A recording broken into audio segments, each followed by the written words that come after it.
ஜனநாயகன் அப்படின்ற படம் தளபதி விஜயோடைய நடிப்பில் ஹெச் வினோத்துடைய இயக்கத்தில் ரொம்ப பிரம்மாண்டமான ஒரு படமாக அரசியல் படமாக உருவாகுது அப்படின்றத சொல்லியிருந்தாங்க. அதனாலேயோ என்னமோ தெரியல, இந்த படத்தின் மேலே ஒரு மிகப்பெரிய அன்பு ரசிகர்கள் காமிச்சிக்கிட்டு இருக்காங்க. ஏன்னா இது விஜய் அவர்களுடைய ஒரு கடைசி திரைப்பயணத்தில் அப்படின்ற மாதிரி சொன்னதுனால இதனாலேயே வரிசையாக நிறைய பேருக்கு நிறைய கேள்விகள் வந்துகிட்டே இருந்துச்சு. இந்த படத்துக்கு எவ்வளோ சம்பளம் வாங்கினாரு, இந்த படத்துடைய வியாபாரம் எப்படி முடிய போகுது, ஏன்னா ஜான் 9 இந்த படம் ரிலீஸ் அப்படின்னு சொல்லியிருந்தாங்க. தளபதி கச்சேரின்னு ஒரு பாட்டெலாம் ரிலீஸ் ஆயிருந்துச்சு. ஆனால் வியாபாரம் என்ன நிலைமையில தான் இருக்குது, இன்னும் இந்த ரிலீஸில் தடுமாற்றம் இருக்கா அப்படின்ற மாதிரி தான் இருக்குது. ஏன்னா ரொம்ப ஆணிபூர்வமாக 9 ரிலீஸ் அப்படின்ற மாதிரியான எந்த பெரிய ப்ரமோஷனும் இந்த படத்துக்கு பண்ணவே இல்லை. ஆக்சுவலாக சொல்லப்போனால் இந்த படத்துக்கு ப்ரமோஷனே தேவையில்லை. அப்படின்னாலும் நம்ம எல்லாருக்கும் ஒரு உறுதியாக அனுப்புகிற மாதிரி ஒரு டேட் ரிலீஸ் போஸ்டர்ஸு இல்லைனா ஒவ்வொரு அப்டேட்டான போஸ்டர்ஸ் அந்த மாதிரிலாம் ரிலீஸ் பண்ணாங்கன்னா கொஞ்சம் மன நிம்மதியாக இருக்கும்லப்பா, ஏன்பா பண்ண மாட்டாங்க அப்படின்ற மாதிரியான குழப்பங்கள் நிறையா இருந்துச்சு. இன்னும் இந்த படத்துடைய வியாபாரம் கொஞ்சம் நின்றுக்கிட்டு தான் இருக்குது. தயாரிப்பு நிறுவனம் அதுக்காக போராடிக்கிட்டு இருக்காங்க அப்படின்ற மாதிரி தான் சொல்கிறாங்க. ஏன்னா தி கோட் அப்படின்ற படம் ரிலீஸ் ஆயிருந்துச்சு இல்லையா, greatest of the all time அப்படின்ற படம். அந்த படம் எந்த அளவுக்கு பெரிய பிஸ்னஸ் பண்ணுச்சோ அதை விட ஒரு 20% அதிகமாக இந்த படத்துடைய பிஸ்னஸ் பண்ணணும் அப்படின்ற மாதிரி பிளான் பண்ணாங்களாம். ஆனால் அதை எட்ட முடியாமல் தயாரிப்பு நிறுவனம் இன்னும் கஷ்டப்பட்டுக்கிட்டு இருக்கு. அதன் காரணமாக தான் இந்த படத்தை ரிலீஸ் பண்ணுறதுல ஒரு சில சிக்கல்கள் இருக்குது அப்படின்ற மாதிரி பேச்சு வெளியாக இருக்குது. சீக்கிரமாகவே இதை சார்ட் அவுட் பண்ணி படத்துடைய ரிலீஸ் டேட்டை சொல்கிற மாதிரியான போஸ்டர்ஸ் நிறையா வரும் அப்படின்னு நம்பலாம். வெற்றிமாறனுடைய இயக்கத்தில் சிம்புவோடைய அரசன் அப்படின்ற படம், இந்த படத்துடைய பிஜிஎம் போட்டதும் போட்டாங்க. இப்போ வரைக்கும் இது மட்டும் தான் ட்ரெண்டுன்ற மாதிரி ஓடிக்கிட்டே இருக்கிற ஒரு விஷயம். இந்த படத்துடைய ஷூட்டிங்கை கோவில்பட்டியில் ஆரம்பிச்சிட்டாங்க. அதனால இந்த படத்தை இன்னும் கொஞ்சம் வேகம் எடுக்கணும் அப்படின்ற மாதிரி தான் இருக்காங்களாம். ஸோ கோவில்பட்டி ஸ்கெடியூல் முடிஞ்சதும் அடுத்தது மதுரைக்கு போகிறாங்க அப்படின்ற அப்டேட்டும் கொடுத்துருக்காங்க. இந்த படத்தில் சிம்புவோடைய பேர் மதுரை டைகர் அப்படின்ற மாதிரி வச்சுட்டாங்க. என்னடா இது அன்பானவன் அடங்காதவன் அசராதவன் படம் மாதிரியே இருக்கே அப்படின்ற மாதிரி தானே இருக்குது. அதுலேயும் அவர் ஒரு ரவுடி மாதிரி தான் இருப்பார். பட் இதில் ரொம்ப அசல்ட் பண்ணுறக்கூடிய ஒரு ரவுடி அப்படின்ற மாதிரி தான் சொல்கிறாங்க. ஈவன் இந்த படத்துடைய கதைக்களம் கோவில்பட்டியில் இப்போ எடுத்துக்கிட்டு இருந்தாலும் மதுரைக்கு போய் மதுரையில் தான் மெயின் சீக்வன்ஸே நடக்குது. ஏன்னா அங்கே தான் கதாநாயகன் உருவாகிறாரு, அதுக்கப்புறமா வட சென்னைக்கு போகிறாரு அப்படின்ற மாதிரி அந்த லைனப்பே அப்படி தான் வச்சுருக்காங்க. அதனால் இது எல்லாத்தையுமே பார்ட்டாக ஸ்கெடியூல் பண்ணியிருக்கிறதுனால கோவில்பட்டி முடிச்சு அடுத்தது அப்படியே மதுரை, அங்கே கொஞ்சம் யங் கெட்டப்பெல்லாம் எடுத்துகிட்டு அதுக்கப்புறமா வட சென்னை போனோம்னா அந்த யங்லேருந்து வரக்கூடிய மாஸ் டிரான்ஸ்ஃபர்மேஷன் எல்லாத்தையுமே அங்கே எடுத்துக்கலாம் அப்படின்ற மாதிரி பிளான் பண்ணிட்டாங்க. ஸோ இன்னும் வரிசையாக நிறைய விஷயங்கள் இந்த படத்தில் நமக்காக காத்திருக்கு. அனிருத்தோடைய இசையமைப்பில் இந்த படத்துலையும் நிறைய இன்புட்ஸ் கொடுத்துருக்காங்க. சந்தேகமே இல்லாத அளவுக்கு எல்லா பாட்டுமே ஹிட்டு தான் அப்படின்ற அளவுக்கு தான் இருக்குது. ஏன்னா இந்த மாதிரியான ஒரு காம்போ நம்ம எல்லாரும் எதிர்பார்த்த காம்போ.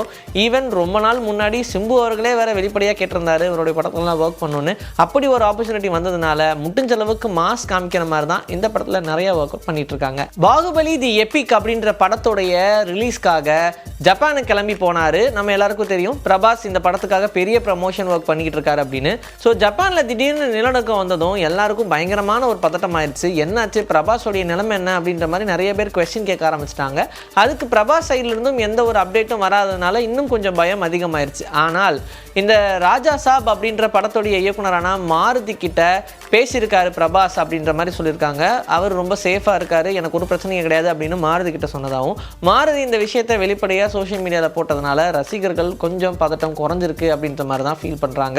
எனிவேஸ் அது முடிச்சதுக்கப்புறம் இங்கே வந்து இன்னும் ராஜா சாப் படத்துடைய ப்ரமோஷன்ஸ்லாம் நிறையா இருக்குது, அதிலெல்லாம் பார்ட்டிசிபேட் பண்ணும். ஸ்பிரிட் படத்துடைய வேலைகள் இருக்குது, அதனால் ரொம்ப சீக்கிரமாகவே கிளம்பி இந்தியாவுக்கு வருவேன் அப்படின்ற மாதிரி அவர் சொன்னதாகவும் சொல்லியிருக்காங்க. யஷோடைய அடுத்த திரைப்படம் தான் டாக்ஸிக் அப்படின்ற படம். இந்த படத்துடைய ப்ரமோஷன்லாம் நம்ம ரீசெண்டாக பார்த்துட்டு இருக்கோம். கீது மோகன் தாஸோடைய இயக்கத்தில் இந்த படத்தில் கீரா அத்வானி இருக்காங்க, இன்னும் நிறைய நடிகர்கள் நடிகைகள் இருக்காங்க. அப்படின்றதுனால படத்துடைய எக்ஸ்பெக்டேஷனே வேற லெவலுக்கு எகிரி இருக்கு. படத்தை மார்க்கெட் பண்ணும் அப்படின்றதுக்காகவே இதில் நயன்தாரா, ஹியூமா குரேஷி இப்படி எல்லாரும் இருக்கிறதுனால படத்துடைய வேல்யூவே ஏறிடுச்சு அப்படின்னு சொல்லலாம். ஸோ இந்த டாக்ஸிக் படம் இன்னும் 100 நாளில் ரிலீஸ்பா அப்படின்ற மாதிரி சொல்லிட்டாங்க. ரீசன் என்னன்னா, ஒரு படத்துடைய ரிலீஸ் டேட் இப்போ மாறிக்கிட்டே இருக்கு, தள்ளி போய்கிட்டே இருக்கு. அந்த மாதிரி இந்த படத்துடைய ரசிகர்களும் நினைச்சிடக்கூடாது அப்படின்றதுக்காக 100 நாள்பா, இதுக்கப்புறம் 75 நாள்பா, இதுக்கப்புறம் 50 நாள்பா அப்படின்ற மாதிரியான போஸ்டர்ஸை ரிலீஸ் பண்ணலான்னு சொல்லியிருக்காங்க. ஈவன் அது அவங்களே ரொம்ப மோட்டிவேட் பண்ணதான், கரெக்டான டேட்டில் நம்ம ரிலீஸ் பண்ணோம், அதில் எந்த சேஞ்சஸும் இருக்கக்கூடாது அப்படின்னா ஹோல் டீமுமே இந்த மாதிரி ஒரு ப்ராமிஸை எடுத்துக்கிட்டோம்னா அதை கரெக்டான டைமுக்கு நம்மளால் ரீச் பண்ண முடியும். அதனால் மாற்றமே இல்லாமல் 100 நாளில் இந்த டாக்ஸிக் படத்தை ரிலீஸ் பண்ணுறோம் அப்படின்ற மாதிரி இப்போ உறுதிமொழி எடுத்துருக்க மாதிரி தான் இந்த படத்துடைய போஸ்டரை ரிலீஸ் பண்ணியிருக்காங்க. விக்னேஷ் சிவனுடைய இயக்கத்தில் எல்ஐகே அப்படின்ற படம் பிரதீப் ரங்கநாதன் டியூட்க்கு அப்புறமா ரிலீஸ் ஆகக்கூடிய ஒரு படம். ஈவன் இந்த படம் தீபாவளிக்கு ரிலீஸ்னு சொல்லியிருந்தாங்க. ஆனால் டியூட் ரிலீஸ் ஆகிறதுனால இந்த படத்துடைய டேட்டு போஸ்ட்பாண்ட் ஆச்சு. டிசம்பர் 19 இந்த படத்தை ரிலீஸ் பண்ணுறோம்னு சொல்லியிருந்தாங்க.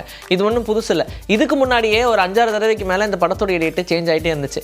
இப்போவும் இந்த படத்துடைய டேட் சேஞ்ச் ஆகுது அப்படின்ற மாதிரி பேசிக்கிறாங்க. ரீசன் என்னென்னா, பொதுவாகவே ஒரு படம்னா ப்ரமோஷன் வேறு லெவலில் பண்ணுவாங்க. இன்னும் இந்த படம் ரிலீஸ் ஆகிறதுக்கு 10 நாள் என்னமோ தான் இருக்குது. ஆனால் அதுக்குள்ளே இந்த படத்துடைய ப்ரமோஷன் மாதிரி எதையுமே பண்ணலையப்பா. வெறும் கீர்த்தி செட்டியை வச்சு இன்ஃப்ளூயன்சரோட டான்ஸ் மட்டும் தான் ஆட வச்சிருக்காங்க. இதனால் என்ன நமக்கு கிடைக்க போகுது? படத்துடைய ப்ரமோஷன் ரொம்ப தீவிரமாக இறக்கணும்ல அப்படின்ற மாதிரி பேசியிருந்தாங்க. ஆனால் இன்னுமே அதுக்கு எந்த ஒரு விடையும் கிடைக்காம இருக்குன்ற மாதிரி தான் இருக்குது. இன்னும் அந்த படத்துடைய பேனர்ஸ், போஸ்டர்ஸ் எதுவும் பெருசாக ரிலீஸ் பண்ணல, படத்துடைய டீம் மீட் அந்த மாதிரி எதுவுமே வைக்கல. இப்படி எதுவுமே இல்லாதனால இந்த படத்துடைய ரிலீஸ் டேட் தள்ளி போகுதோ. அண்ட் இவங்க எல்லாரும் பயப்படுறதுக்கான ரீசன் என்ன, இதுவும் ஒரு மாதிரி சயின்ஸ் ஃபிக்ஷன் படம் தான். முடிஞ்ச அளவுக்கு ஃபேண்டஸியாக எடுத்திருக்காங்க. அதே ஃபேண்டஸியாக உலகளவில் ஒரு போட்டியாக திரைப்படம் ஒன்று ரிலீஸ் ஆகுது. அதான் அவதார் 3. எல்லாருக்கும் தெரிஞ்ச மாதிரி ஃபயர் அண்ட் ஆஷ் அப்படின்ற எபிசோடா இந்த அவதார் ரிலீஸ் பண்ணுறாங்க. கூடவே இந்த படமும் ரிலீஸ் ஆச்சுன்னா மார்க்கெட்டில் பெரிய அடி வாங்குறதுக்கு சான்சஸ் இருக்கும். பேசாமல் இந்த LIK படத்தை நியூ இயர் அப்போ தள்ளி வச்சுருவோமோ அப்படின்ற மாதிரிலாம் பிளான் பண்ணிட்டு இருக்காங்க. ஸோ இதுக்கப்புறமா என்ன கன்ஃபியூஷன் தெரியல. மேபி இந்த படத்தோடைய டேட் தள்ளி போகிறதுக்கு சான்சஸ் இருக்குதான் போல. இன்னைக்கு நம்மளுடைய சினி பூத்தில் சினிமா பற்றின பல விஷயங்கள் பார்த்துட்டோம். இதே மாதிரி அடுத்த எபிசோடுக்கு ரெடியாக இருங்க. உங்களை நான் வந்து சந்திக்கிறேன். This is bye from Vijayashree. Take care.